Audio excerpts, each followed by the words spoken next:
Okay, guys, I'm just gonna be talking about my top 5 favorite James Bond movies, simply because I've only seen 6. And that 6th film, I don't really want to talk about because I don't remember it. But I do remember the first 5, so I'm just gonna talk about those 5, which are Quantum of Solace, Skyfall, Goldfinger,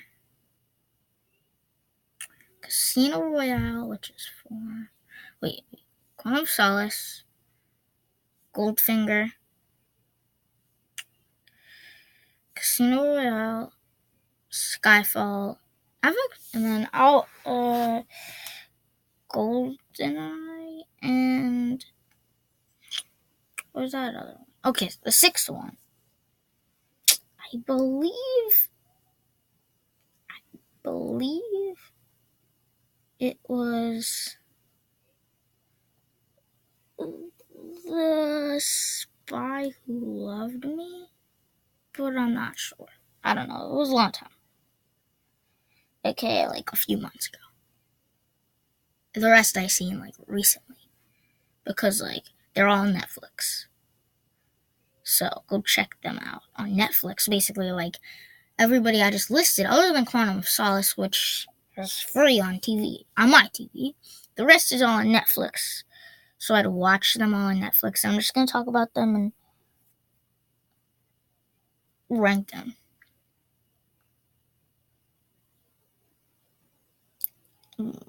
Fifth place is gonna be GoldenEye for the simple fact it was just too weird, too crazy, and to a certain extent too much gadgets thrown out. The plot is pretty crazy, pretty out there. But at some points it has heart and emotion, but not enough to truly put it in the count, back in it, throw it in. It was just a big blunder. But and I totally forgot. No. And then is Quantum of Solace at 4th. I mean, this one for me is like such a black sheep after the great Casino Royale. Having Daniel Craig back, it just seems like how could it go wrong? I like him as Bond, so it's like what could go wrong? Yeah, well, who would have thought? A lot could go wrong. Yeah, a lot could go. Let's just put it plain and simple. A lot can go wrong, especially because, again, similarly, the plot was all over the place. The action was not at its peak. Was like in the setting. Usually, great James Bond movies have great settings.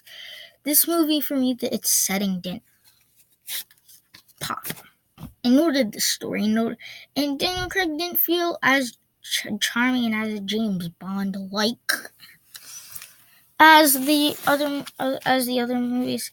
But what I'm trying to do here is, yeah.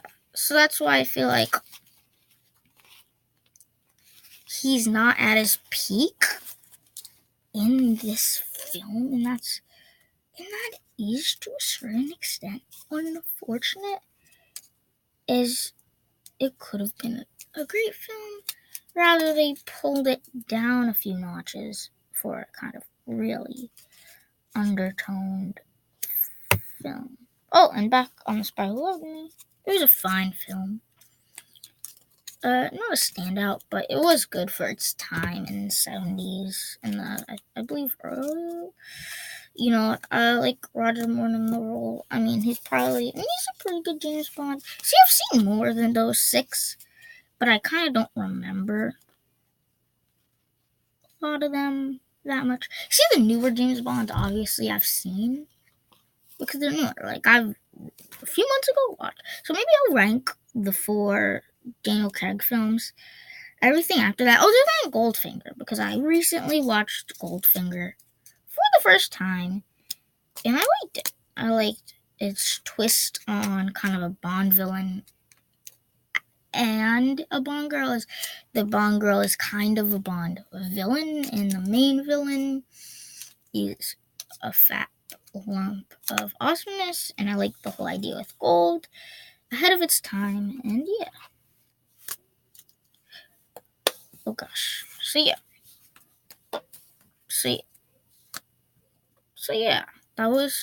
That's Goldfinger, alright? Then you got Casino Royale, which is Spectrum. Okay, so my order, I'm going all over the place, but technically my order is like GoldenEye,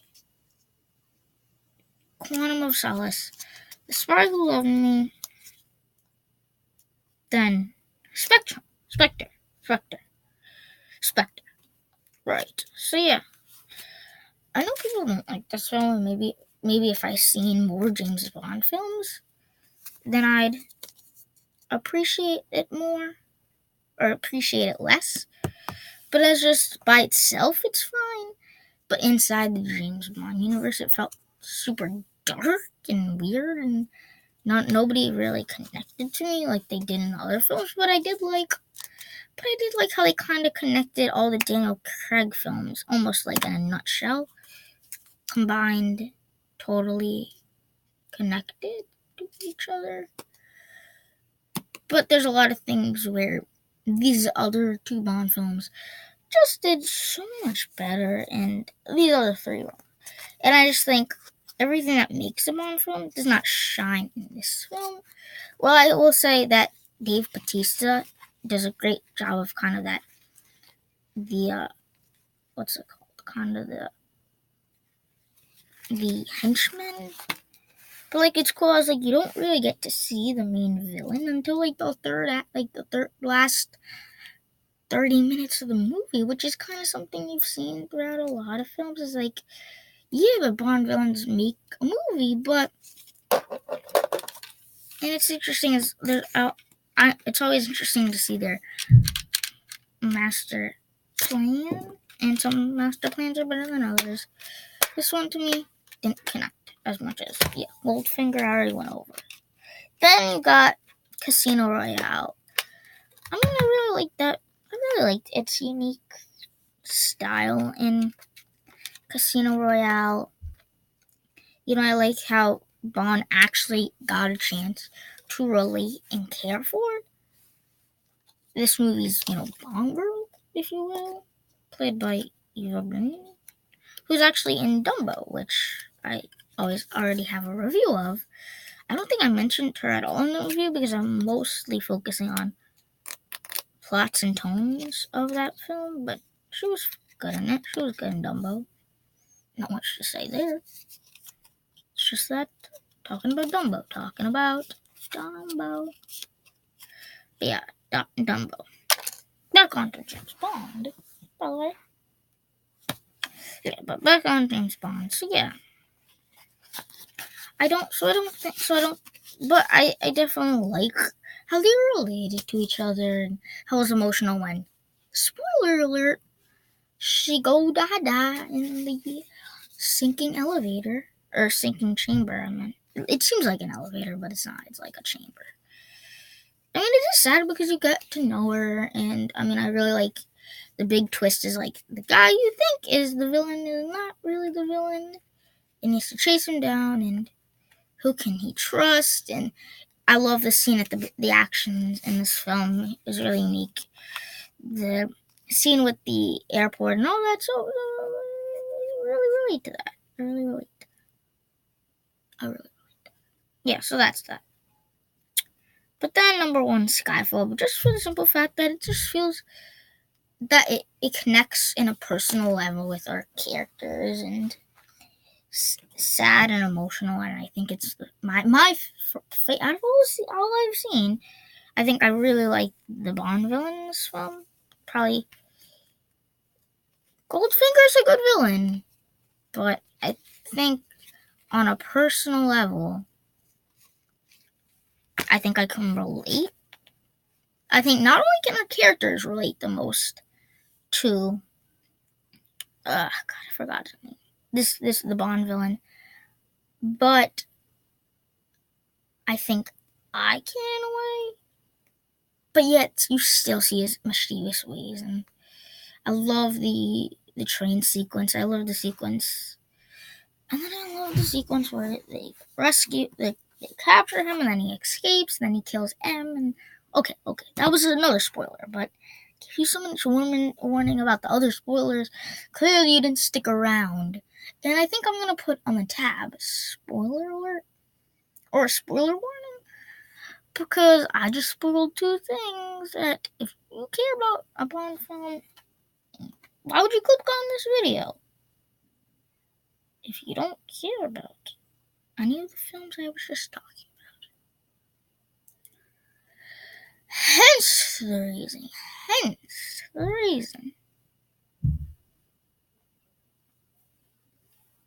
why I talk about it. So I'm maybe gonna pull myself together to try to rank all of the Daniel Craig Bond films, but I kind of did it.